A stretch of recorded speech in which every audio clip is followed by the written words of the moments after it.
Hello. Today I will be doing the prep for session 4 of Godkiller.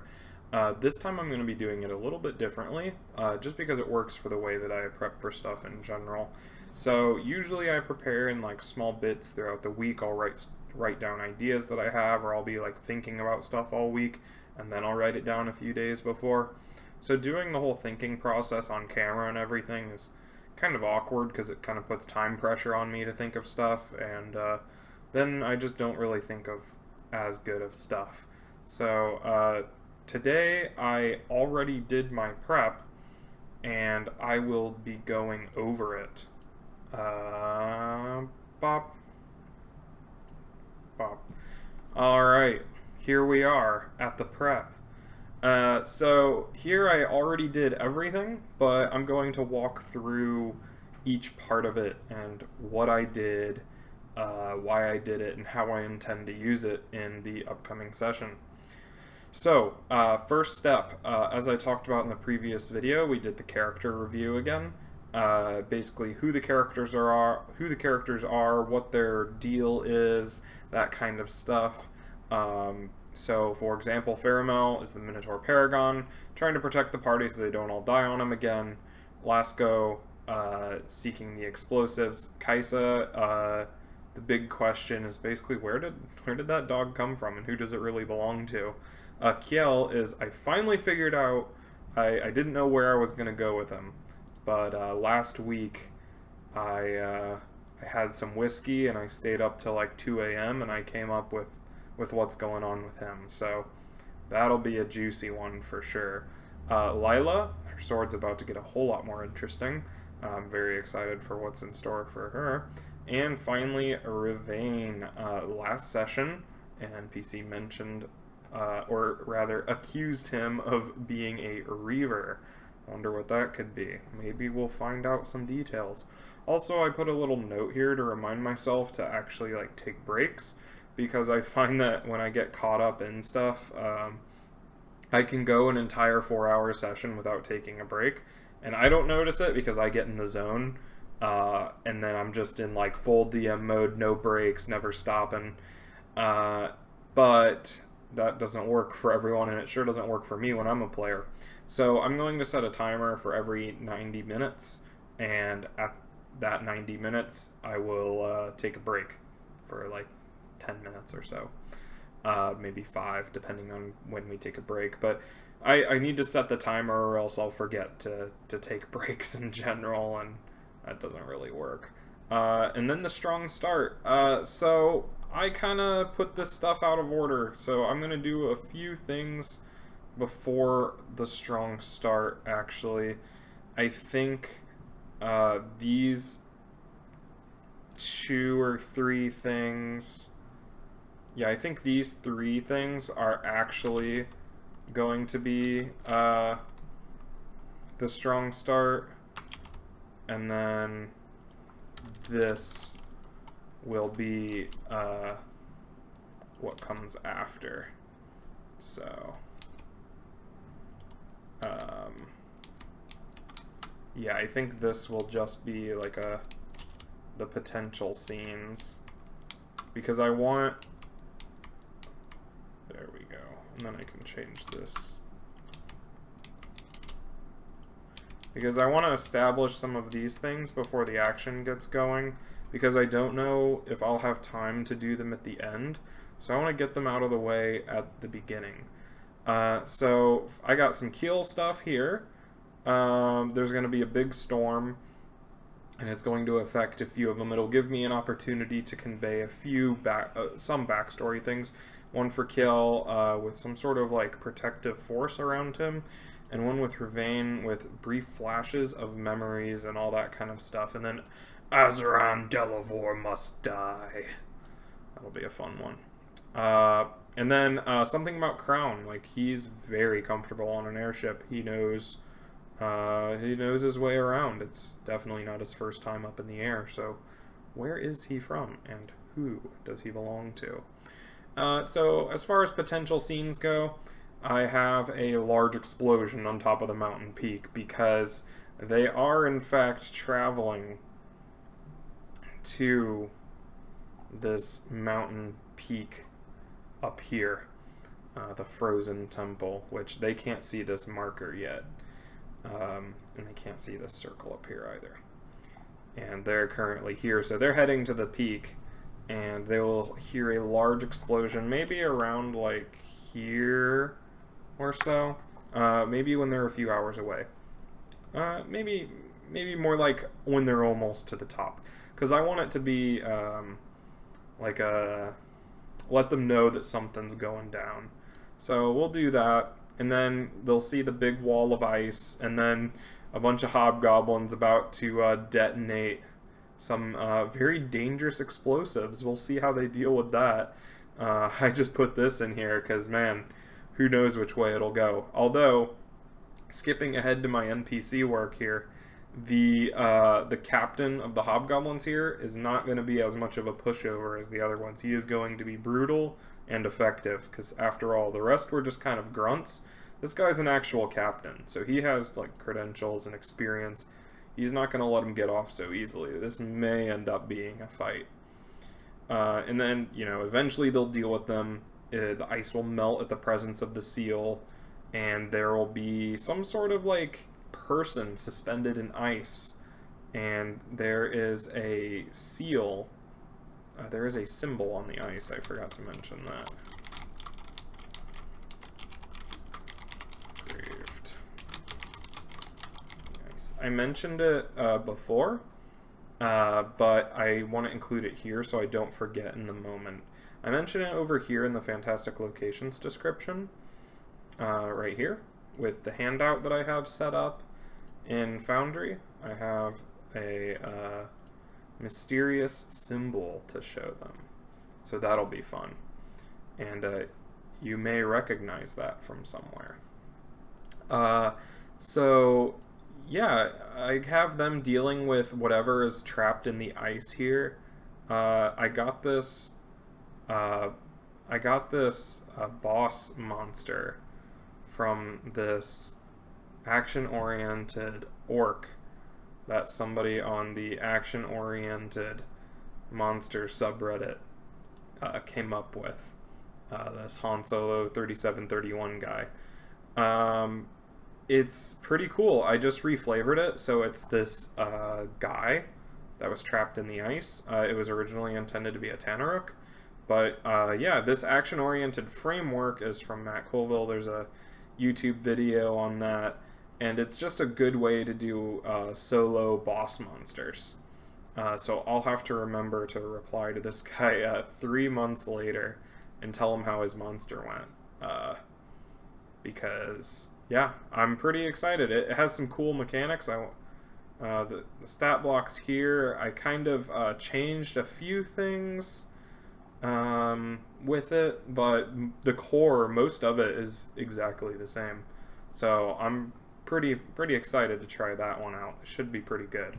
So yeah, they'll fight that guy, and then they'll destroy him. Something will happen with Lila's sword. I have some like general descriptions, so I don't like writing like long descriptions, because then it kind of limits me, and I just kind of want to read the description rather than adapting it to the situation, because I'm like, well, I already put in all this work to writing this description, I might as well read it. But if I just keep it pretty short, like 1 or 2 sentences, then I can kind of improvise on the fly, fill in the gaps, and adapt it. There's 2 options here. I usually don't plan for contingencies, but I really need to establish that the Fist of Jarum are up to something, and I need to give them like a direction to go if they want to explore that plot hook.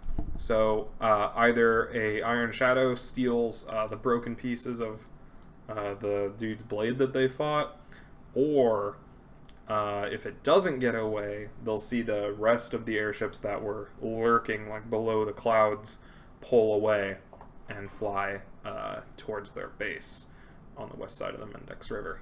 So yeah, and then I don't know if we'll make it back to Lorelda. I really doubt it, unless they just absolutely demolish my boss monster, which is a possibility. because it is only supposed to last about 3 rounds, I think. So I did plan for some scenes in Lorelda, just in case. I don't expect to actually use these. I'll probably carry them over for the beginning of session 5. But basically, like, talking with the dean, depending on how this goes, it could go really badly, so I might have to change some of this stuff on the fly. This is assuming the best possible scenario, and then I can kind of adapt, because I know Varanor's, like, personality and what he cares about. And then I dropped, like, the mention of the archaeological team, so I'd like to bring them back and make it not just like a throwaway line, like, oh yeah, we have these archaeologists looking through the ruins and stuff. I want them to actually, interact with them.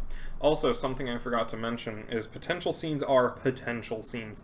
Not all of this stuff will happen. So, like, for example, like, the alchemical bombs might detonate. So I put in a little description of what might happen if that does happen. And it just gives you, like, some nice guidelines and some examples to build off of. If you do have to end up improvising, you have a variety of scenes that you can pull from. And maybe I don't even use the scene, but something about it inspires a different scene. So I just put down, like, things that could happen. A lot of these things probably will happen just because of the nature of where they're going is a pretty, like, there's only one place they can go, and that's the temple. So, yeah.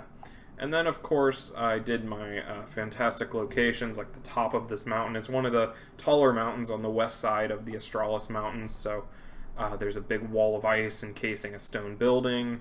The Fist of Jarm's here to blow it up, and his howling wind blowing snow. I'll probably elaborate on that in real time. I didn't think I really had to write a very long description for the top of a mountain. It's kind of easy to improv. And then the Frozen Temple, which I wanted to... So this session will kind of be like the end of the linear intro of the campaign. Sessions 1 through 3 were kind of like fetch quests. Like, kind of like, go here, get this thing, go to the next place. And I wanted it to open up after they finish this, like, mini arc. So I need to throw a bunch of plot hooks out there, like, potential things for them to follow.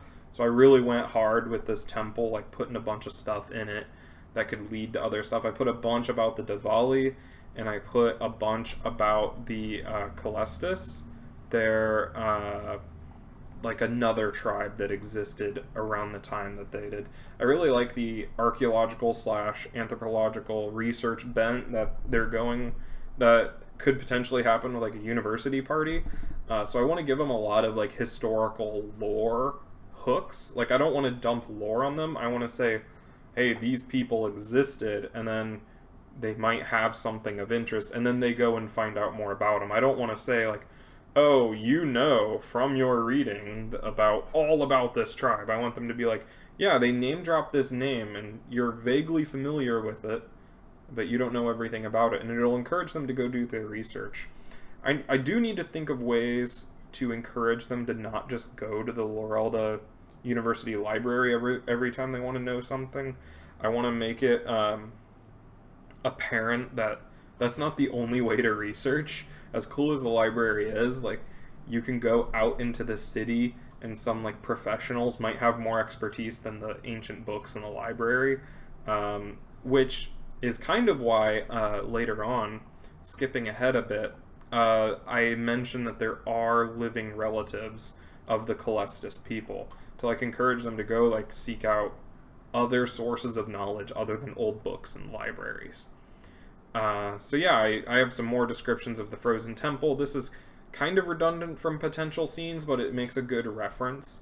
I usually look at this section when they're walking through, when they're first arriving at a location and walking through it. I use this to describe it, and then I use the potential scenes for exactly what happens. So this is like the vibe, this is like the event.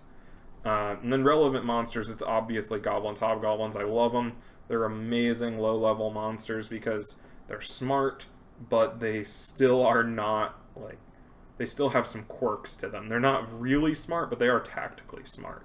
And they're a good power level. They scale really well with numbers. Like, one goblin is a hilarious joke, but like 10 goblins is a problem, especially when you mix them with hobgoblins and all that kind of stuff. Maybe some ogres later on down the line. And then obviously I got that custom action-oriented orc that I showed off earlier for the Cursed one. So that one will be fun. And then important NPCs, I just wanted to have some names down here, just in case they do, like, figure out who this guy is, kind of. I don't know how they would do that, but that's kind of the whole point of preparing to improv. Like, I don't write down how they would figure this out. I write down the information that they would find, and then I can improv how they do it. This is kind of the philosophy around secrets and clues, is you don't prep how they find it, because they could do anything. What's important is what they do figure out. So you prep for the knowledge, not the method of obtaining the knowledge. And because improving ancient lore on the fly is a whole lot harder than prepping like a fresco or like a book or some ancient dude. It's a whole lot harder to prep the deep lore of your setting. So I write all the lore, and then I leave blanks of how they find it to accommodate for whatever they might do. I give Algroff the Fist of Jarm captain here, so he's the hobgoblin in charge of basically figuring out this temple.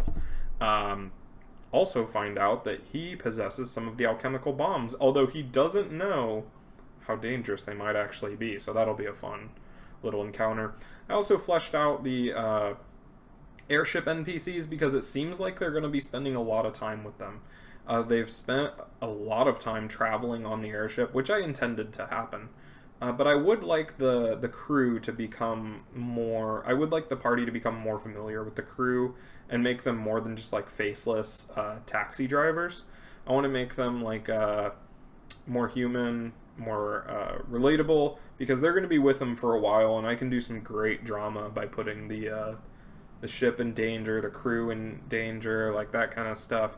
Or like they can just be helpful NPCs that even after they're done in the mountains, they might still be useful. It's just nice to, if they're going to be spending a lot of time around certain people, it's nice to get at least a framework of them done. So I have like a little blurb about like what they look like, what they do, and then I have a little quirk about them. I always like to have one quirk for any like major reoccurring NPC, like for example Varanor. There's a few things about him with like his desk, how snobby he is, his butler, he's got his tuxedo and he's very proper, and you know, you got Kip with, you know, he's Kip. So for example, Captain Farese kind of looks like a steampunk airship flyer, got the aviator's hat and the scarf, and her whole thing is like, man, I did this for an easy money, like an easy paycheck. I don't want to get involved in anything too crazy. So she's going to be asking for hazard pay if it gets too crazy up there. You got Rolfo, he's the helmsman. I had an image of him being like a kind of like a Viking looking dude, like very large and very hairy, and he speaks in 3-word sentences max. But man, like it doesn't mean that he's stupid. It's just like when he does speak, it's very concise, very informative. Like that's all you really needed to know. 3-word is not like a hard cap. Obviously, I'm not going to be counting my words, but very, very short and very gruff. You got Gart, the male dwarf. He's the engineer. I figured, like, so the ships run on electricity and, like, captured lightning and stuff. And so I have this image of the guy, the engineer, who's around the fuel all the time, which is bottled lightning. The static and the electricity from the lightning would make his hair, like, poof up, like a big afro, but it's like straight hairs sticking straight up. I thought that image was funny and would make a lot of sense. And I'd also, I was laying in bed last night and I thought of this actually, that there is going to be a thunderstorm at the beginning, and this guy will be ecstatic at the thunderstorm because it's free fuel, right? Like in my head, like, yeah, you need the lightning canisters and everything, but every airship that runs on lightning should have, like, a lightning rod that goes down into the power supply, so if you need, like, emergency refueling or something like that, kind of like keeping a solar panel around, like, if your ship runs on lightning and you're flying through the clouds, why wouldn't you have a way to recharge your stuff in an emergency, like if there's a thunderstorm nearby? So I'd say, like, he's, like, so pumped that there's a thunderstorm. He puts the lightning rod up. He's, like, hooping and hollering, you know, they're basically partying. It's like, yeah, we don't have to go buy more lightning. Like, we got it for free. It's like getting free gas when you're just driving down the highway. They'd be ecstatic, especially when it's like, what? Drove down the street today, or like the other day, not today, I haven't left today, but gas was like $4.15 a gallon. So if I had free gas on the side of the road, man, I'd be happy too. Then we got Jorakel, female orc. She's the ship mage, and she does the basic magical navigation, but not thematic navigation, just basic magic.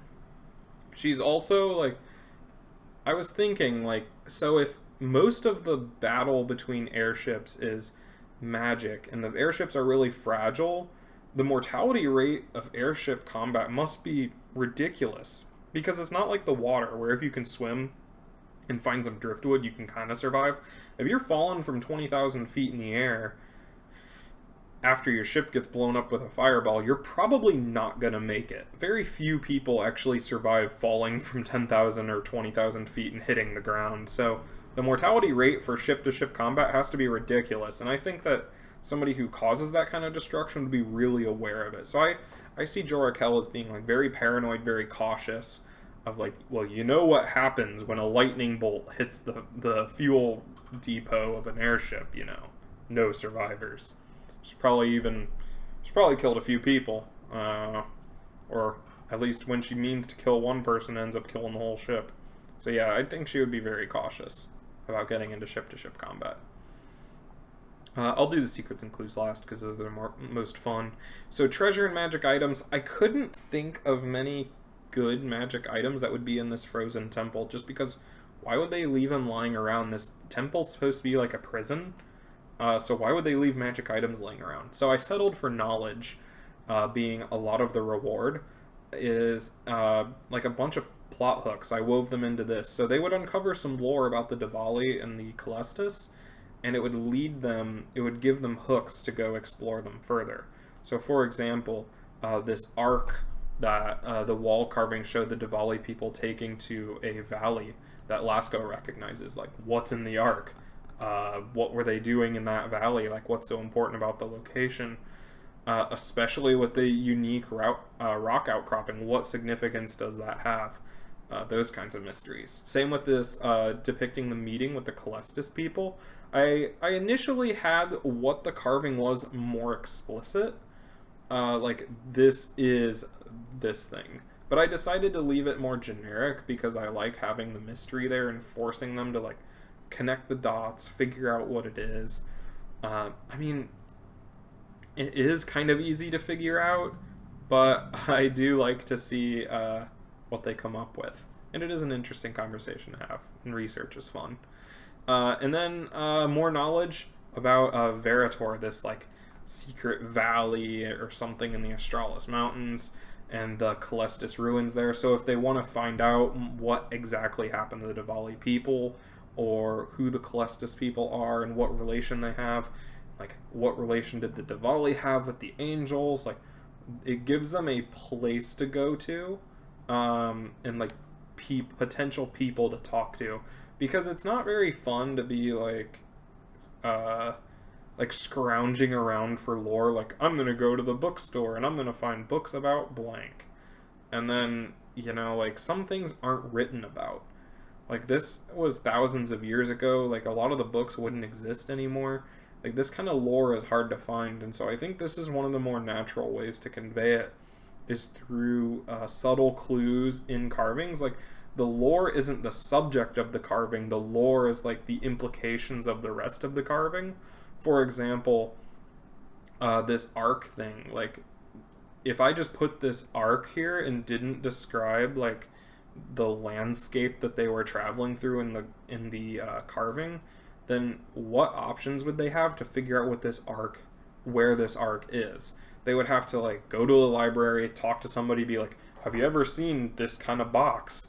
And it just leads to, it just kind of drags a bit. It draws out, gives unnecessary steps. Whereas if I make it a little more interesting and then bring in some player knowledge, then it makes it feel more like uncovering lost knowledge and being clever and like noticing clues. It's actual archaeology, you know, like you get as much information from the context of a piece of a primary source or like an artifact, as well as what the artifact actually is. Like where the artifact is and what else was around it is as important as what the artifact actually is. So I like getting that real like archaeological sense from them, getting clues from other parts of the thing, and it's hard to have player agency with this kind of stuff. It's something that you just kind of have to tell them, because if I like describe this, like they don't have the knowledge that their characters would have. You know, like their characters live in the world, the players don't. So if I mention something that is common knowledge in the setting, the players aren't going to know that, because I can't give them an exhaustive list of what they should know, because that's like condensing 30 years of lived experience and like giving it to an alien. That's like, so knowledge of your hometown, like you know what streets are good streets and stuff like that. But if you like walk up to an alien who's like been observing the world and hasn't lived in it, and you'd be like, "Oh yeah, you don't go down third. Like that place sucks." Like they're not going to know what you're talking about because they haven't lived there. So there are some things that you just kind of have to explain, like this rock outcropping, or like the fact that the Veritor Valley is like a common place that people know about. It's just something that you have to tell them. So that kind of ruins the whole like discovery vibe, but at the same time, there's no better way to do it. And then I wanted to give them some money stuff, so maybe if they collect the pottery, they get stuff. And then I wanted to give them another plot hook, potentially, with this homeward compass. It's out of place, which makes it unique. It's not just another Diwali artifact. It's not even of the Diwali people, and it points somewhere. So once again, it gives them a place to go. It gives them an action to go do, like travel here and figure out whose compass this is or where it points to. That kind of stuff. If I just gave them the compass and it didn't point anywhere, like they just have to do a bunch of useless research, where they can still do research on this thing, how it works, what kind of like design it is, what nation, but it gives them a place to go. And I think that's really important in these kinds of campaigns, these like sandbox campaigns, is to keep pushing them to different places. Because if they sit in the same place for too long, it'll stagnate and get kind of boring. So yeah, and then finally the secrets and clues, the knowledge that is possible for them to uncover here, but not the method that they uncover it. So, for example, the Cursed One is a host for a corrupted celestial force. I have no idea how this could come up. There's a greater than 60% chance that it won't come up, but it is nice to know. In case they do anything like detect magic, detect good and evil, like that kind of stuff. It's just something that they could figure out if they were clever. Same with this one's pretty straightforward. These like Diwali iron sigils, it develops the lore of the Diwali, makes it seem more like an actual people with culture and religion and beliefs, and it gives a little bit of clues for later on. And then I have that symbol engraved on the ice prison, and then the mention of the Calestis, which kind of opens up a whole new realm of research. If they wanted to research into like who the Calestis people were, I have who they were elsewhere in this forbidden tab that I'm not allowed to show anymore because there's too much lore in there. There's no way I could censor it all, so you're only getting this page from now on, because the rest of these tabs are radioactive in terms of spoilers for long-term campaign stuff. And I do have a little summary of like who the Calestis people are. They're probably not going to know this off the top of their head. They're going to have to talk to somebody or read something or do the other research and stuff. This is kind of a spoiler for what's going on in this carving. But they could have figured it out some other way, like in a history book or talking to an anthropologist maybe. An anthropologist would be a great resource for the Calestis and Diwali people. And then I really, really want to push that Fist of Jarm as an actual threat, because like I've been using them a lot and they've kind of been a joke so far, and they're great mid-tier bad guys, and I want them to actually be a threat and be something that the party should consider dealing with. I want them to be threatening the people of Balmanestra, and maybe even the rest of Alora, maybe. I just want to set them up as... I want to foreshadow, or maybe even state outright, that they have big plans and ambitions, because I don't want these guys to be seen as just kind of like some pushovers. Sure, they're lackeys and they're like random dudes that they send out to do grunt work are kind of pushovers, but the actual organization itself has ambitions, has structure.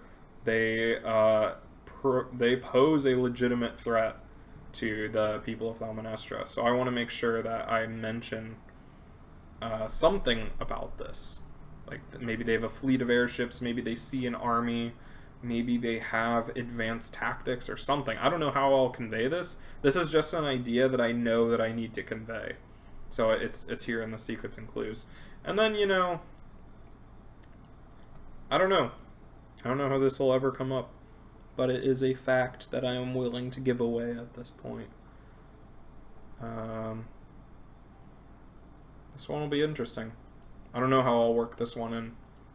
In my head, it was if he visits somebody else like Barnaby, or if he does something with his little foci or something. But yeah, this is a fun one. So yeah, that is what I prepared today. I kind of just skipped the whole process of me thinking of stuff, because I did that like late at night when I can't really record, or I do it in bits and pieces where it's just really inconvenient to like record that stuff and then piece it all together later on, and I'm flipping back and forth between pages showing spoilers, and it's just a pain in the butt to censor everything and deal with that. So I figured from now on I'll prepare everything in advance and then do an overview of like why I did it, the decisions I made, what my thought process was, and how I intend to use it. And yeah, I just think this is a more efficient use of my time. I can also show the stuff that I set up for like battle maps and stuff. So I go online and I look up battle maps and I throw them in here. And then I go to Kobold Fight Club, the website that I showed in the first episode, and I kind of measure out like around what XP it is, and I put it on the map so I can remember. And yeah, I just set stuff up like this. You can see my dynamic lighting set up here. I have like walls and pillars blocked out. I have the tokens hidden up here, so when they first load in, because I'm going to drop them in here when they are first walking in and let them kind of wander around a bit. I should put, maybe I'll put that that crystal thing in here. Yeah, the crystal spike, because that kind of looks like a piece of ice. And it'll get them to ask, like, what's that? Because this is a very important fixture of the room. So I'll put that there, because it would be the first thing that you notice. Although I'll have to calm them down because they will freak out. They're like, no, more crystals! I'll just have to be like, no, that's a big pillar of ice, not a crystal. So yeah, these are my battle maps. Got all the dudes down here. Got all the bad dudes up here. Same with over here. Got all my tokens down. I added a few extras over here because in my notes here, I have the dude, the captain, ordering I have the captain ordering his like lackeys to like take the explosives and go, or like basically they're there so I can justify like dudes escaping, or them like recovering the alchemical bombs and still having them. There's definitely ways to stop them, but I figured like I didn't plan for these guys to be in the encounter, so I didn't calculate XP, or they're not part of the CR of the encounter, because I intend for these guys to run away at the start. But it will scare them to see like all these goblins here. Yeah, other than that, I set up this icon here. I put this circle over here for the location of the Valley of Veritor. That's kind of around where it is. I didn't do much else on this map. But yeah, that's about it. I added a handout in here for the mysterious symbol I showed earlier, and I had the journal entry for the Frozen Temple, so that I can make this icon here.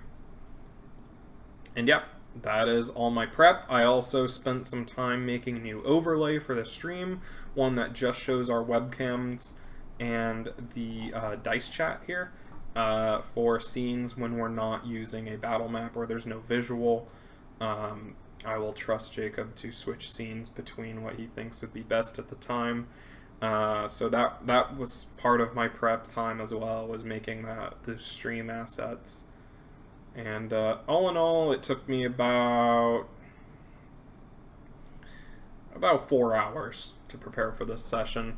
But I also did a ton of lore groundwork in the background that won't be seen until later on. It'll save me time in the future. I usually don't spend 4 hours on one session, but I had to make the stream overlay. And I decided a bunch of stuff for characters, like what kind of arcs I had planned for them, what kind of stuff I wanted to deal with for them.